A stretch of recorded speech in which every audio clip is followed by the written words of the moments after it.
ابو لہب کی بیٹی نے کلمہ پڑھ لیا. سورۃ لہب پڑھنے سے ثواب ہوتا ہے کہ نہیں؟ کسی مائی کے لال کی طاقت ہے کسی چھوٹے مسلمان کو بھی روک تو نے فلانی سورت نہیں پڑھنی. اور یہ تو پاکستان اسلامی ملک ہے نا، کفرستان میں بھی شاید کوئی نہ منع کر سکتا ہو، لیکن لوگ کیا کرتے؟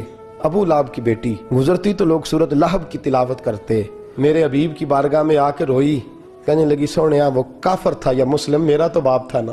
حضور لوگ سورۃ لہب مجھے دیکھ دیکھ کے بیبیاں پڑھتی ہیں، میرے رسول کریم صلی اللہ علیہ وسلم کی بارگاہ میں وہ کھڑی رو رہی ہیں، کہتی ہیں یا رسول اللہ وہ اگر میرا باپ ہے تو میری کیا غلطی ہے؟ میرے محبوب ممبر پہ بیٹھے اور فرمایا ہر شخص کو قرآن پڑھنے کی اجازت ہے، پر ابو لہب کی بیٹی آئے تو میں اجازت نہیں دیتا کہ کوئی سورۃ لہب کی تلاوت کرے. یا رسول اللہ قرآن نہ پڑھے؟